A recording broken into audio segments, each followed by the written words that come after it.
Bom dia a todos e a todas. Eu sou Igor Sacramento, pesquisador em saúde pública pela Fiocruz.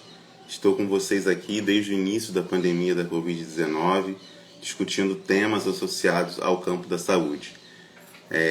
Hoje nós vamos tratar de alguns temas, um tema muito importante para a discussão atual, do momento que a gente está vivendo da pandemia da Covid-19, que é sobre a possibilidade de uma terceira onda e até um pouco discutir essa expressão que é um chavão na epidemiologia das ondas, entender um pouco conceitualmente o que ela significa, suas limitações, implicações, a sua aplicabilidade nesse contexto e particularmente no contexto da pandemia no Brasil, como que essa noção ela se aplica, pensando especificamente no Brasil.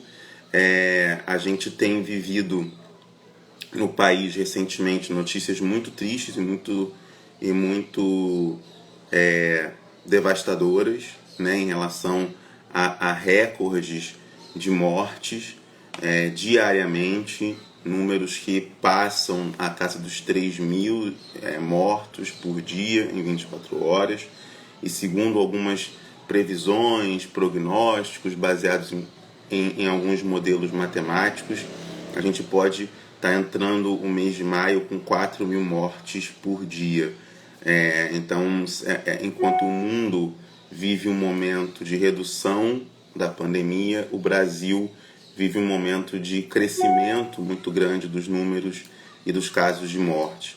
É um pouco para falar sobre isso e sobre essa especificidade do Brasil diante do mundo e do cenário global que a gente vai conversar mais uma vez. Eu gostaria de agradecer com o mestre em saúde coletiva, Matheus Henrique dos Santos, com quem nós já conversamos há alguns meses, num contexto muito diferente do que a gente está vendo agora. Ele que é mestre em saúde coletiva, política e gestão pela Unicamp, na área de concentração de epidemiologia, especialista em gestão de saúde também, é graduado em educação física e atualmente é professor do Centro Universitário de Ensino e Pesquisa do CESP, na cidade de Machado, em Minas Gerais. É um prazer estar com ele aqui mais uma vez, para a gente poder conversar e ele poder explicar um pouco conceitualmente, trazer alguns conceitos da epidemiologia, e explicar para a gente o que a gente está vivendo no Brasil. O esquema permanece o mesmo. Eu vou fazer algumas perguntas e vocês fiquem, por favor, à vontade para poder fazer comentários ao longo da minha fala, tá bom?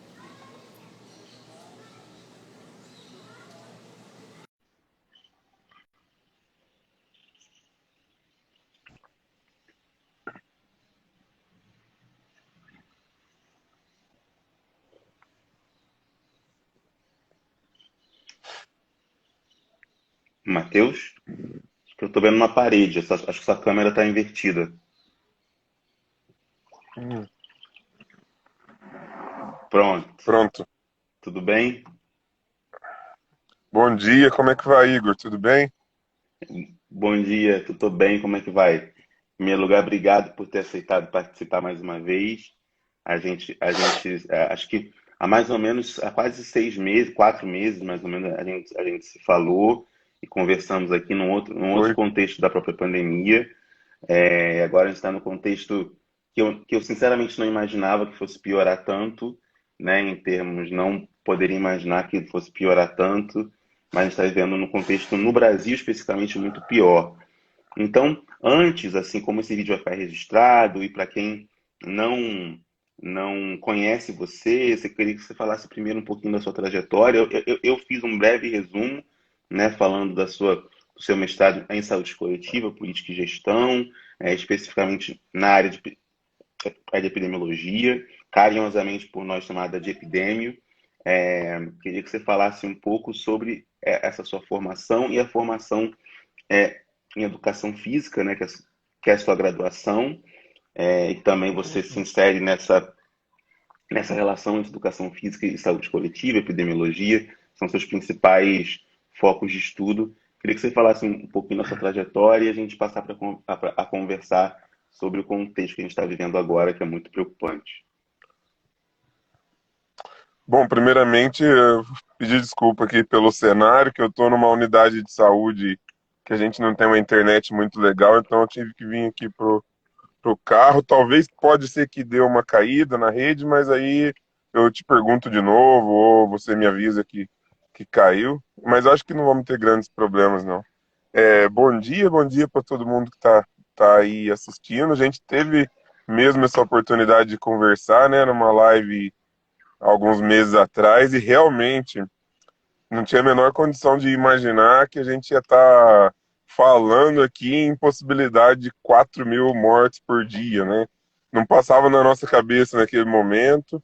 A gente estava tratando, né, mais questões de atividade física na pandemia e como pensando já numa saída da pandemia, né? Uma coisa assim, talvez março, abril do ano que vem já vamos ter melhorado, e a gente está avançando abril de 2021 e estamos piores do que a gente estava naquele momento. Eu sou graduado em Educação Física, eu sou de Poços de Caldas, né, sul de Minas Gerais. Então, minha graduação foi aqui no interior de São Paulo, em Educação Física.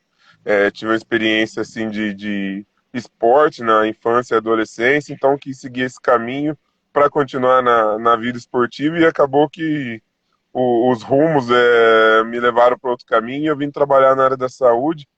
Já há 10 anos que eu atuo na atenção básica, né, no núcleo de apoio à saúde da família.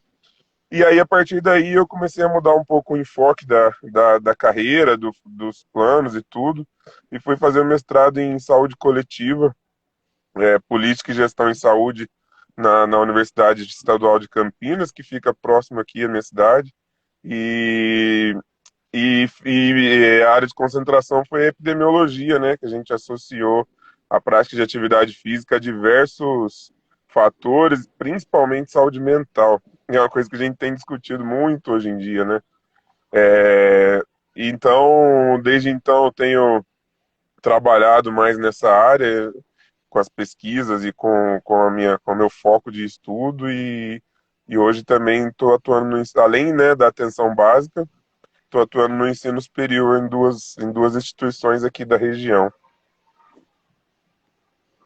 Sim, a gente vai falar um pouco dessa dimensão, essa situação que é tão interessante na própria atenção básica, mas antes não tem como, né, começar a conversar e falar também da questão da educação física nesse momento, da atividade física. A gente teve, enfim, a nossa conversa, eu estava relembrando aqui, a gente falou um pouco de como mitigar alguns efeitos da própria pandemia, a questão de imunidade, que estava muito em voga Foi, no momento, de como estimular a imunidade. E você falou que a imunidade não é, eu lembro muito bem disso, não é algo, associação imunidade e atividade física não é algo que de um dia para o outro, vou começar agora a fazer atividade física e de repente aumento a capacidade no sistema imunológico. Isso é uma questão de longa duração, pelo menos duração, de constância de sim. atividade física, para essa resposta imune ela ser mais robusta. Mas antes de entrar nessas questões, a gente comparar um pouco o que estava sendo colocado lá e agora, eu queria que você falasse um pouco assim eu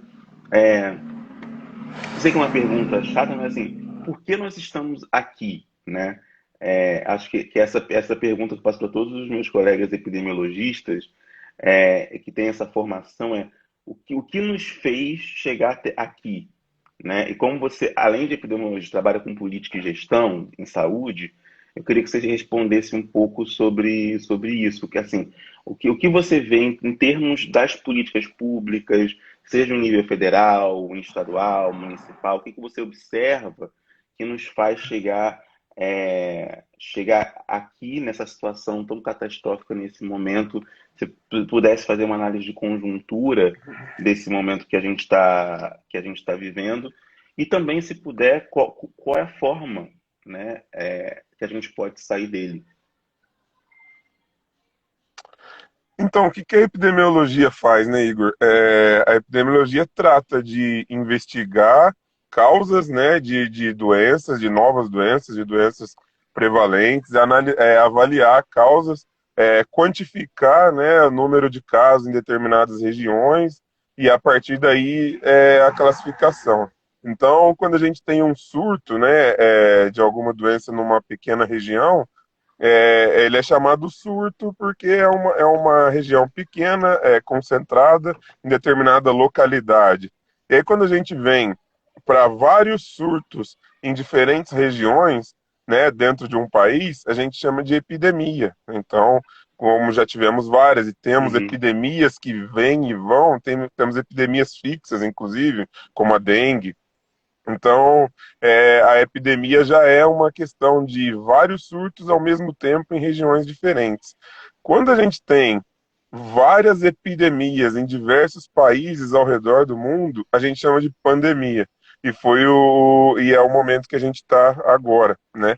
Então, quando se investigou lá atrás, fevereiro, março de 2020, diversos casos de um vírus novo em diversos países do mundo, foi estabelecido que era uma pandemia mundial e a gente começou a saber, né, a estudar e tudo mais. E estudos muito rápidos, né? Então, assim, a ciência trabalhou em velocidade extremamente rápida sobre a análise desse vírus, né, desse SARS-CoV-2 e como ele atua e a taxa de infecção. Tudo isso é trabalho da epidemiologia.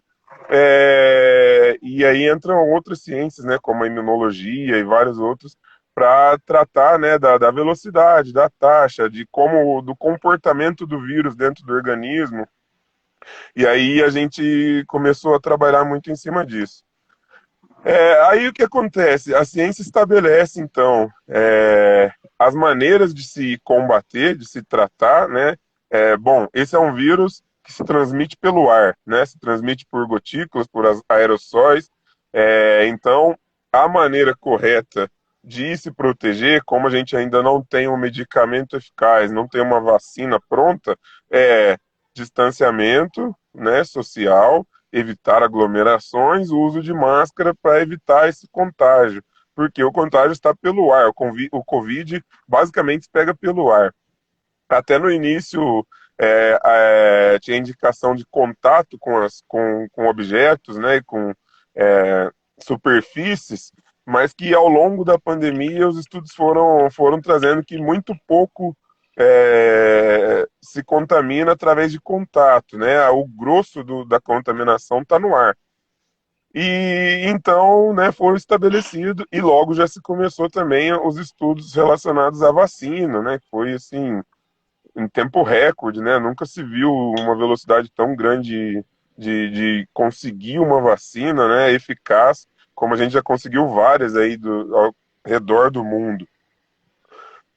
Então, a epidemiologia trata disso, né, de identificar e avisar, né, os setores políticos, os setores governamentais de como estabelecer um tratamento ou uma prevenção, seja qual for a chance de escapar de determinada doença. E a velocidade desse contágio, ela ocorre justamente porque no momento inicial nós, como país, não nos preparamos adequadamente para evitar isso. Então foi lá em março passado, até início de abril, né, as cidades se fecharam, não totalmente, mas parcialmente. Foi muito assustador, né, as notícias, o noticiário relacionado à pandemia e ao vírus. Mas o país nunca teve uma organização centralizada, né, de que é preciso evitar aglomerações, é preciso evitar contato, é preciso que só serviços essenciais funcionem, é preciso distribuir um auxílio para as pessoas que fiquem sem trabalho, né, um auxílio digno para que as pessoas possam pelo menos comer, né, que é o mínimo, que é o direito básico do ser humano. E aí o país não teve, e esse comportamento de não sinalizar ou reforçar a questão do distanciamento social fez com que o vírus se alastrasse aqui no Brasil igual fogo, né? Nós somos um país muito grande, né? Uma diversidade de clima enorme. O vírus se alastrou e a gente foi aumentando, foi gradativamente o número de casos até a gente chegar num nível assustador que é o que a gente está agora. Porém, no meio do ano passado, no meio da pandemia, foi se passando uma mensagem de que está controlado, Uhum. as mortes não estão tão altas, né? Então o número aqui, a média móvel abaixou, então a gente pode relaxar as medidas de distanciamento. Porém, só que nunca teve bom os números sempre foram aumentando, né? Então quando a gente fala depois a gente vai falar de onda, né? Mas a gente está aqui porque a gente nunca teve uma mensagem, né, assim, de quem comanda o país, fortalecendo as medidas preventivas que não são medicamentosas para o contágio do coronavírus. Bom, Matheus, muito obrigado pela sua fala. Você falou várias coisas que são importantes, assim, desse momento, particularmente. E uma delas é a questão do distanciamento social, que é muito importante, o uso de equipamentos de proteção individual, sobretudo máscara, que é muito importante. E agora, muitos infectologistas vêm recomendando não mais o uso específico da máscara de pano, mas também diante desse agravo da circulação maior, para quem tiver que estar em situações de maior exposição, né, usar máscara como a PFF2, N95, etc. Usar máscaras que tenham. Não que as máscaras de pano não sejam eficazes, elas são, né? Sim, Mas as máscaras PFF2 são ainda mais. Então, em situações que são necessárias, enfim, maior risco, isso tem sido dito, mas como você bem falou, isso não tem partido do governo, né, dos governos, assim. É muito curioso pensar que em outras situações de epidemia a gente observava campanhas, né, campanha, ou campanha de vacinação, ou campanha de conscientização. Lembro muito das campanhas para dengue, você mencionou a dengue, então, com medidas profiláticas, né, preventivas, do que a pessoa devia fazer para evitar a disseminação do mosquito, etc. No contexto da Covid-19, a gente viu isso muito pouco. A gente viu outras instâncias não governamentais, né, a imprensa, ONGs, enfim, outras instâncias sim. fazendo esse tipo de conscientização. Queria que você falasse um pouco também do ponto de vista epidemiológico, do ponto de vista de saúde coletiva, e particularmente do SUS, né? O que significa isso, essa falta de. Aí eu vou fazer, assim, pensando na atenção primária, que, digamos assim, é a ponta, né, do próprio Sistema Único Uhum. de Saúde, é fundamental, estrutura fundamental para o Sistema Único de Saúde. O que significa essa falta de campanha? Porque as campanhas são muito importantes para a atenção primária, né? E muito importante para o modo como a atenção primária se relaciona com a comunidade, com o local, com as pessoas, com a cidade. Não é o hospital que faz isso, né? É a atenção primária que, sobretudo, tem esse papel de relação com uma determinada coletividade.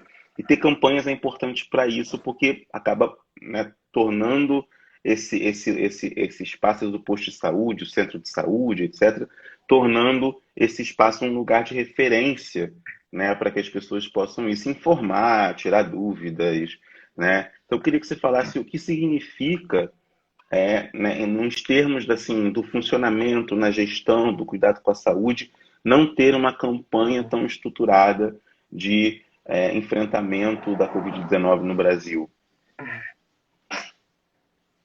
Então, é tão peculiar, particular esse momento que a gente está vivendo, que a gente olha um pouquinho para trás, né, como você disse aí, e vê quanta campanha já houve nesse país de conscientização sobre várias coisas, sobre sarampo, sobre vacinação, sobre poliomielite, sobre a dengue, a influenza, a mais recente pandemia. E quanta campanha já houve, e quanta campanha que foi bem Sim. sucedida, né? O nosso programa de imunização, nosso programa de vacinação é o melhor do mundo, né? Assim, uma rede de distribuição fantástica, uma campanha de conscientização fantástica. Então isso é até difícil de compreender como a gente veio parar nesse momento, mas aí já acrescentando mais no que você disse, a gente nunca teve também tanta notícia falsa, né? Tanta fake É news. verdade, E aí é verdade. onde eu chego aqui na atenção básica, porque, por exemplo, eu não tenho tanto contato inicial com o paciente, que eu sou um grupo de apoio, um núcleo de apoio, então é mais um atendimento especializado em relação à educação física e as outras especialidades aqui.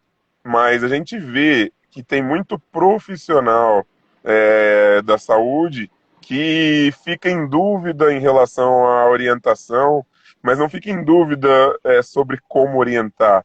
Fica em dúvida porque acredita em notícias falsas, Uhum, né? Então, já ouvimos muita coisa assim extremamente absurda, né?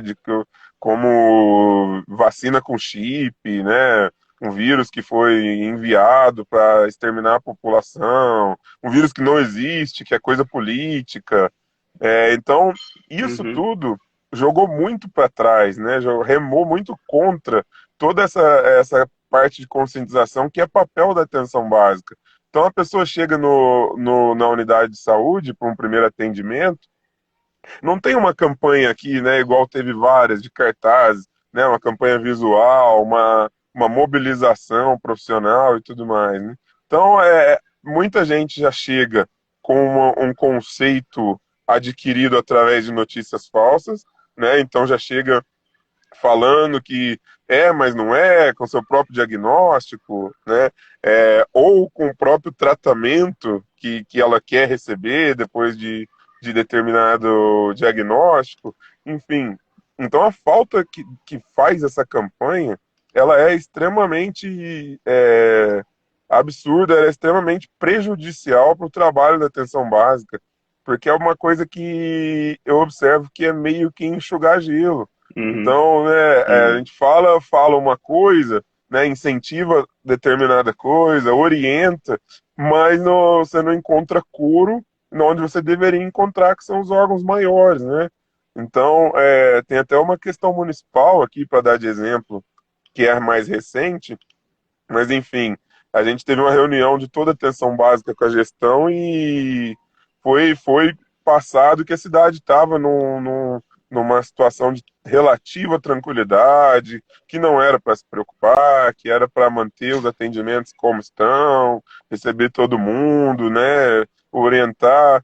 Isso foi numa sexta-feira. Na segunda-feira a gente teve 100% de ocupação das UTIs aqui na cidade. Então, se vê que não é de interesse, e eu não consigo entender o porquê, né? Porque quem trabalha com gestão em saúde deveria zelar pela saúde, mas enfim, não é interesse comum das pessoas para que a gente combata esse vírus da maneira que tem que ser uhum, combatido. uhum, Então, o trabalho da atenção básica ele fica bastante prejudicado.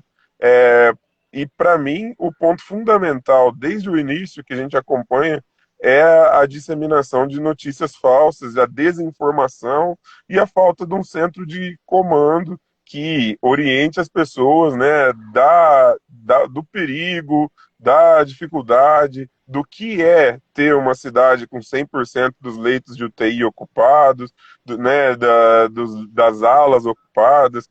Então, essa campanha fez muita falta e é difícil acreditar que um país que fez tanta campanha quanto o Brasil já fez chegou num nível que a gente está de tanta desinformação que até hoje, né? Falando aí em números de mais de 100 mil mortes por dia num país, a gente ainda não tem esse consenso, né, que os cientistas, os pesquisadores, vários médicos, vários profissionais da saúde insistem em falar do problema que é você ser infectado, você transmitir para outras pessoas, você precisar de um leito e não haver leito disponível. E ainda assim a gente ainda não tem esse consenso, né? Todo mundo falando a mesma língua na intenção, né, de caminhar para o fim dessa pandemia. E muito pelo contrário, acho que a gente está numa situação de não conseguir enxergar o fim ainda. Exatamente. Essa sensação de não enxergar o fim é muito angustiante, né? Não só para os profissionais de saúde, mas para a população em geral. Produz uma angústia muito grande de não chegar Sim. em fim. A gente observa uma vacinação que é lenta para o que é possível, né? Na própria, como você falou, no Programa Nacional de Imunização. Eu fiquei vendo, o Brasil bateu recorde de 1 milhão de vacinados por dia. E eu fico pensando, pode vacinar 8, 10 por dia tranquilamente. O Brasil consegue tranquilamente vacinar uma quantidade, pela estrutura que tem, consegue vacinar por dia muito mais do que isso, né? É, é, Hoje, por dia, etc. Então, pensar nessas Sim. pequenas comemorações que nós estamos tendo também é complicado. Pelas possibilidades que temos no país mesmo, né? No SUS, hoje temos possibilidades de avançar muito mais. Eu queria agora falar um pouco dessa questão das ondas, antes de voltar para a questão Sim. da vacinação e das políticas, mas perguntar um pouco da questão das ondas. Esse foi um tema que quase virou fake news também, né? Se é onda, se é marola, se tem onda, se é a primeira onda, se é a segunda onda. Uma enorme desinformação em relação a isso. Primeira, segunda onda, platô. É muito curioso, queria que você comentasse depois de você falar disso, Matheus, da questão dessa onda, se estamos numa terceira onda, se passamos por uma segunda onda, como alguns epidemiologistas falam, mas que talvez nem tenhamos saído da primeira, né? Queria que Sim. você explicasse um pouco sobre isso, se o Brasil, diferente da Europa, por exemplo, de alguns países da Europa, pode falar em segunda, primeira, enfim, terceira ondas, e também um pouco que você falasse desse uso, dessa circulação de termos da epidemiologia, como imunidade coletiva, imunidade de rebanho, que passaram a circular, né, sem o contexto conceitual e a aplicação conceitual que esses conceitos têm. Né? Mas queria falar primeiro da questão das ondas. Sim. Quando a gente fala em ondas, quando a gente está querendo dizer que a gente tem um gráfico de número de casos e número de óbitos que determinadas doenças têm. Então, quando a gente tem um gráfico que ele segue alinhado, né, e a gente não tem diminuição nem acréscimo, e dentro de uma pandemia, claro, a gente está falando que a gente está numa onda, né, de contágio. Então, essa onda, e o Brasil é muito grande, então a gente tem diversos parâmetros de região para região. Mas, de uma maneira geral, a gente mantém um nível, assim, né, de contágios, de infecções semanais, diárias e óbitos também. Então, quando esse gráfico ele segue alinhado, a gente chama de onda. Quando ele diminui por um tempo, né, esse número de infecções mantém-se diminuído e depois aumenta, a gente diz que veio uma nova onda, uma segunda onda. E assim sucessivamente, terceira, quarta. Isso é usado para diversas doenças. Então, a primeira onda nossa, ela durou muito tempo, né? A primeira onda do Brasil é como você disse aí, tem infectologista que diz que a gente ainda está na primeira. Mas o maior consenso, pelo menos pelo que acompanhei da Uhum. literatura ultimamente, é que a gente está numa segunda onda por conta do número de óbitos, né, e de casos diários e semanais. Então, a gente teve sim, outubro, novembro, uma relativa diminuição, o que não. Eu não gosto de falar isso porque parece que é legal ter diminuído, mas não é legal estar a gente está perdendo 1.000 pessoas por dia, 900, 800 pessoas por dia, né? Tá, é uma diminuição em relação ao que havia antes, mas não é nada animador, não é nada, vai acabar, não é porque a taxa de transmissão ainda é alta e toda essa questão. Não.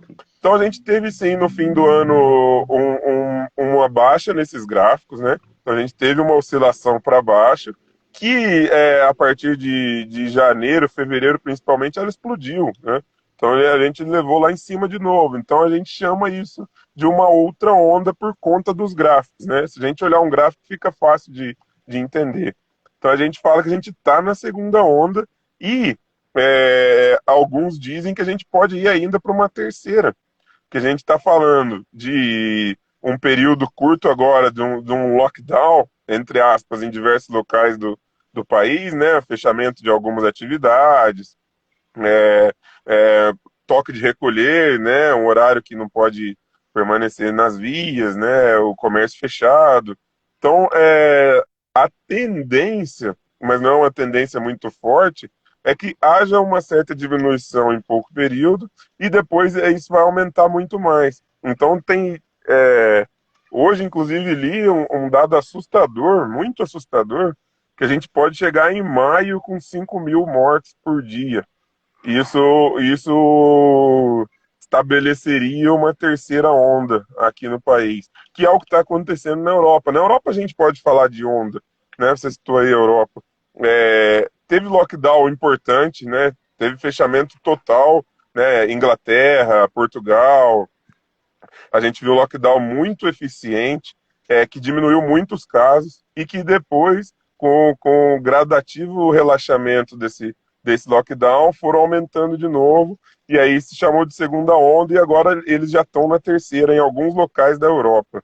A gente ainda se mantém na segunda com a manutenção, né, de acima de 2.500 mortes por dia, o que é muito.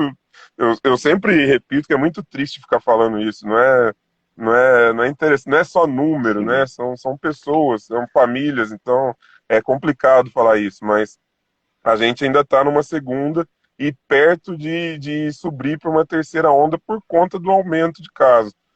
Aí se pergunta, como que a gente pode entrar numa nova onda se começou a vacinação?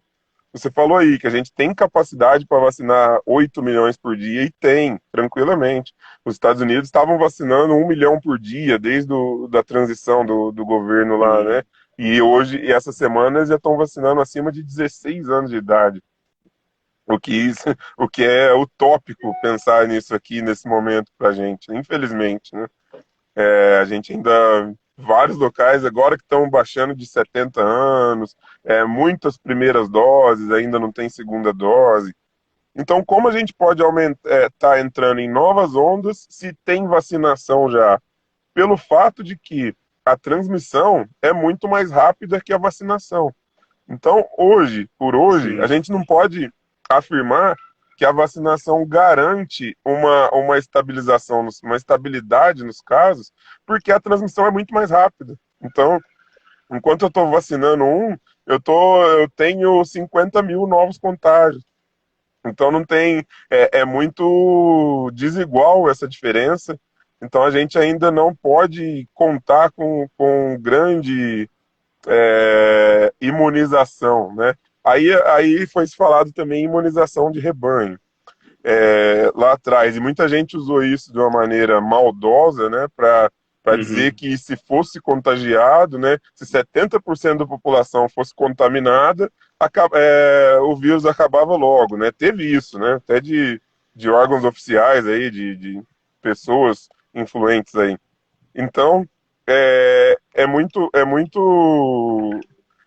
intelectualmente maldoso falar isso, porque Se eu tenho 70% da população infectada, eu tenho um número de mortes absurdo, porque a letalidade desse vírus é muito maior do que qualquer outro que a gente já viu na nossa era, na nossa geração, né? Então, não tem como adquirir essa imunidade com infecções. E aí tem mais, quando a gente entra numa variante nova, que é essa que está por aqui agora, que ela é mais, os estudos já mostraram, né, que ela é mais infecciosa, ela é mais letal e ela é mais forte. Então, piorou. Então, o número a média de idade das internações caiu muito. A gente tem pessoas de 30, 35, 40 anos precisando de intubação, né, em UTI, com situação grave. Então, a única imunidade de rebanho que pode ser considerada eficiente é uma vacinação de pelo menos 80% da população brasileira. Mas aí, se considerando o número de vacinas que a gente tem disponível e o ritmo de vacinação que a gente está seguindo, isso vai demorar muito, né? Isso ainda vai muito longe, não tem uma perspectiva. Hoje vi o Dimas, que é o presidente do Butantan, falando que com os pés no chão, ele acha que a gente chega na idade de 60 anos em julho, no primeiro semestre. Então ele para vacinar 50 milhões de pessoas, todos acima de 60 anos. Então isso ainda em julho. E aí, considerando essa questão da taxa de transmissão e da velocidade de transmissão ser muito rápida, a gente não tem outra maneira, né, de impedir esse contágio, essa disseminação, de que fortalecer as medidas de distanciamento social, o que hoje em dia está sendo bastante complicado, né, por conta de tudo isso já que a gente já falou. As pessoas não terem essa conscientização, não ter uma campanha, não ter um consenso nacional em prol da vida de verdade, né? Então a gente acaba ficando com uma perspectiva bastante negativa, e aí não é questão de pessimismo, otimismo, né? A gente trabalha com os números, com os dados, a gente acompanha a taxa de transmissão, a taxa de letalidade, então não é ser otimista, ser pessimista, né? Que às vezes a gente, nas redes sociais e tudo, a gente vê muito isso, né? Uhum. Vocês estão sendo pessimistas, vocês têm que torcer a favor. Queria eu que fosse uma questão somente de torcida, né? Que aí a gente é bom em torcer, aí a gente Torcida, daria um jeito exatamente. logo, mas infelizmente não, e preocupa muito os próximos 20, 30 dias aí que virão. Perfeito, Matheus, principalmente nessa fala. Queríamos nós que fosse uma questão de torcida, né? A gente meramente escolher um time para qual torcer não é essa questão, né? É uma questão muito mais grave, séria. É, eu acho que tem, eu acho que tem uma outra questão que é a questão dos dados, né? Dos dados que nós temos, dos dados epidemiológicos que nós temos, Uhum. que mostram uma realidade muito, muito complicada para o Brasil, particularmente, né? E queria que você falasse um pouco desse cenário que alguns preveem nos próximos meses. E uma coisa que você disse, assim, sem a vacinação de, de rebanho,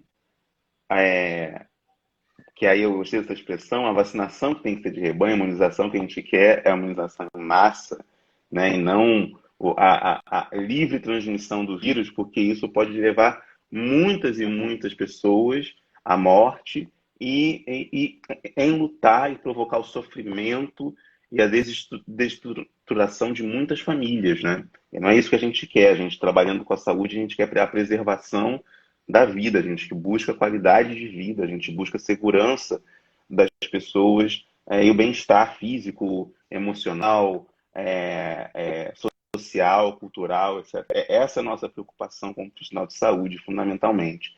Então, eu queria que você falasse um pouco desse descompasso entre a vacinação e o próprio avanço da pandemia no contexto novas variantes. Sim, porque quanto mais o vírus é disseminado, quanto mais o vírus circula, mais gente ele infecta.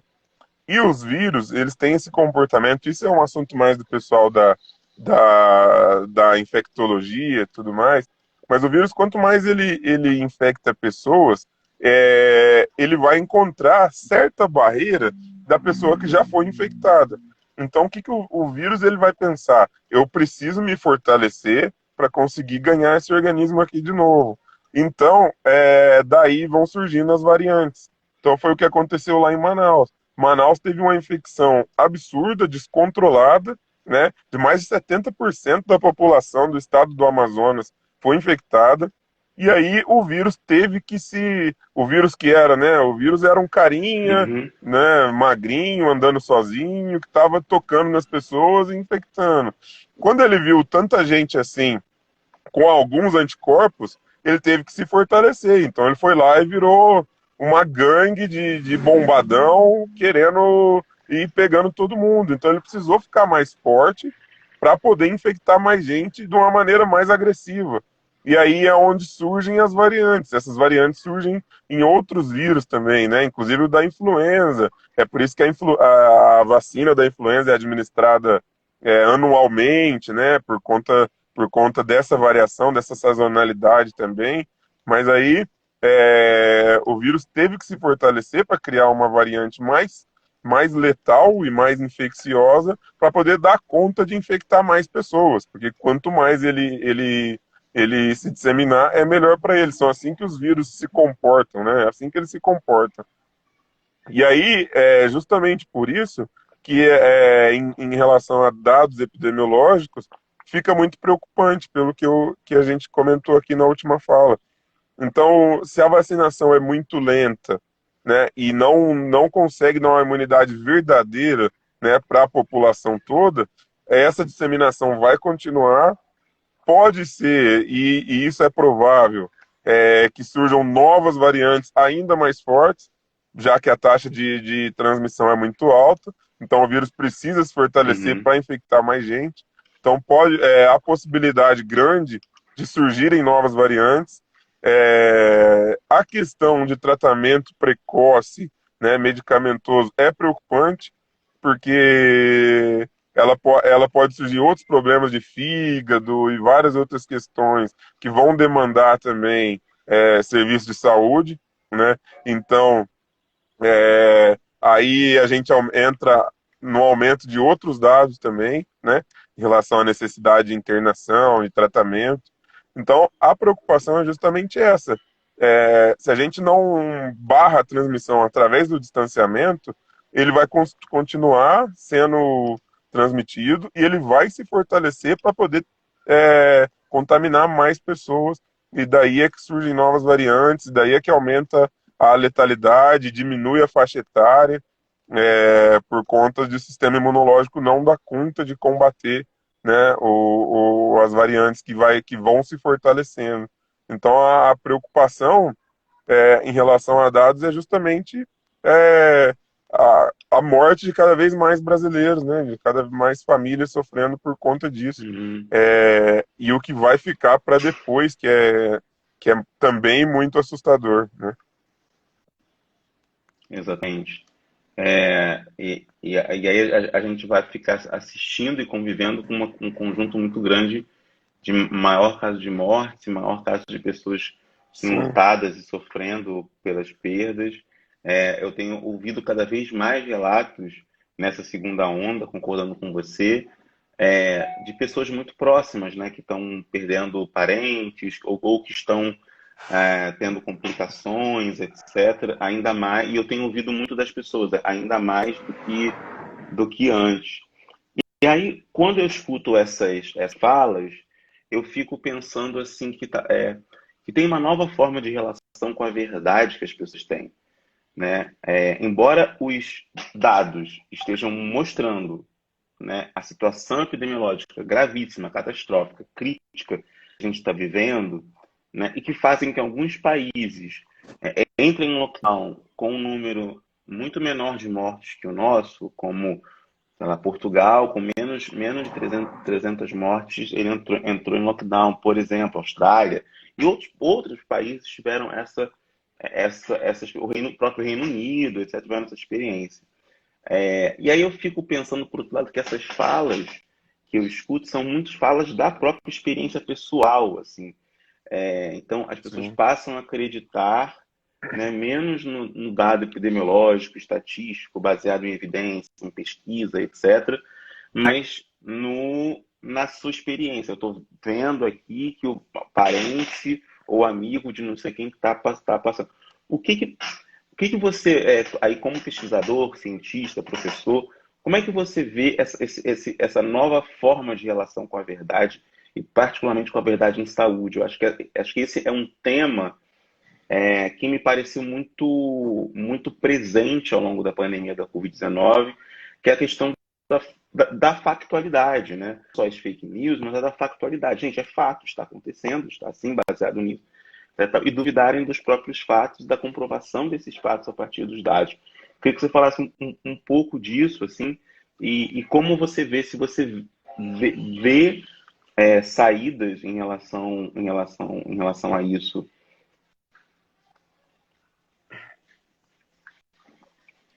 Ó, começando pelo final, ver saídas eu não consigo ainda vislumbrar, sabe, muita maneira de ver saídas. É, é um problema na saúde geral, um problema na educação física, que eu falo com os alunos muitas vezes. O advento das redes sociais é uma coisa maravilhosa, é uma coisa necessária, que a gente precisa, mas um enorme problema em relação à disseminação de notícias falsas e de falsas verdades, né? De que são Perfeito. mais fáceis de acreditar. Então, quando você vem, o grande dilema para mim é a questão da divulgação científica. É isso que você está fazendo, é isso que muitas pessoas estão fazendo, divulgação científica.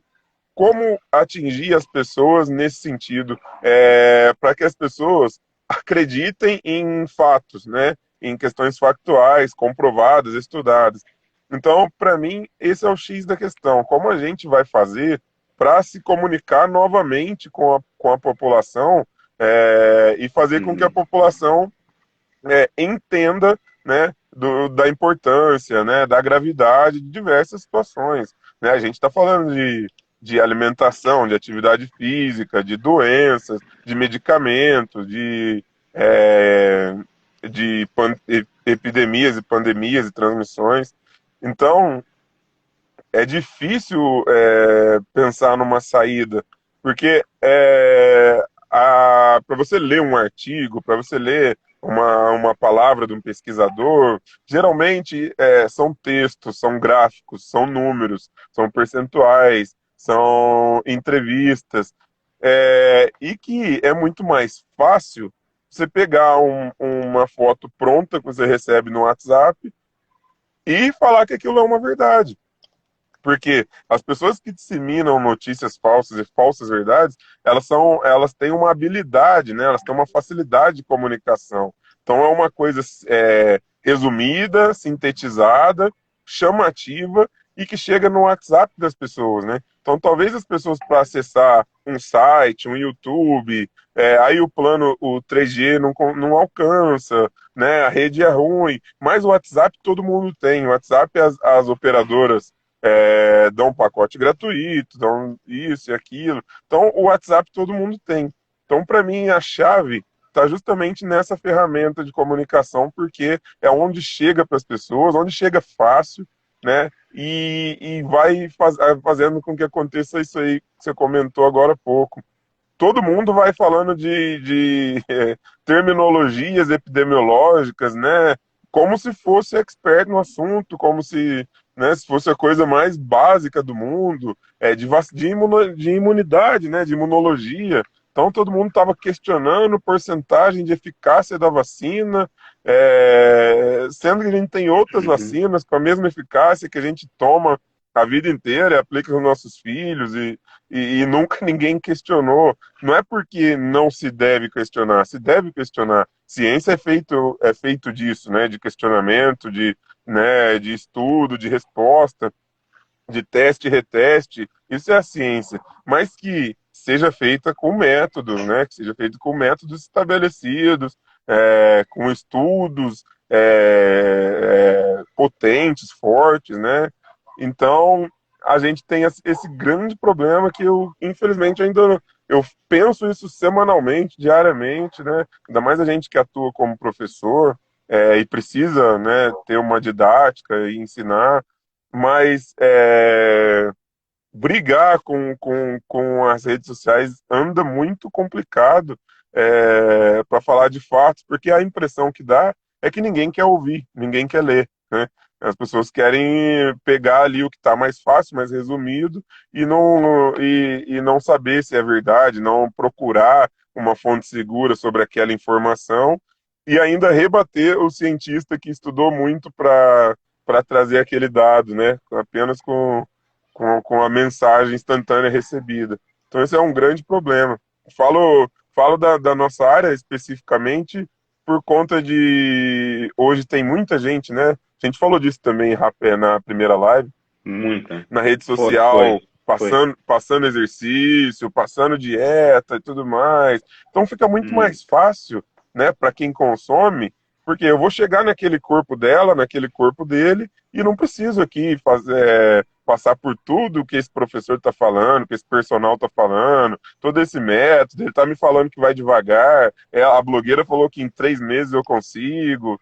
Então é complicado, é uma coisa muito complicada lidar, e o nosso desafio, enquanto profissional, enquanto pesquisador, é achar uma maneira de voltar a se comunicar de uma maneira eficiente com a população. Tem uma coisa que eu fiquei, que você falou que eu fiquei lembrando, não é diretamente relacionado ao tema de hoje, mas como a gente falou na outra vez, em relação a isso retoma. Eu lembrei muito da nossa conversa quando eu comecei a ver alguns vídeos no YouTube de pessoas passando série de exercícios, atividade física, HIIT, né? Fazer HIIT, Uhum, exercícios de alto impacto, não sei o uhum, quê. E falando, eu não sou funcionário de educação física, eu estou mostrando para vocês o que eu faço. Aí, mas fica assim, mas e aí, né? sim. Você postou um vídeo do que você faz, não é professor, enfim, por que você está fazendo isso? Né? Então tem uma questão aí que aí eu ampliando da regulação, e regulação não é censura, mas você está lidando com a saúde das pessoas, né? Com a vida das pessoas. Um exercício que é executado de maneira equivocada pode ter prejuízos para alguém, que pode ser desde de uma distensão muscular mais simples até alguma coisa mais séria. A gente está na casa das pessoas, não está vendo, o vídeo já está postado. Tem várias questões. Queria que você falasse um pouco dessa responsabilidade da informação em saúde, né?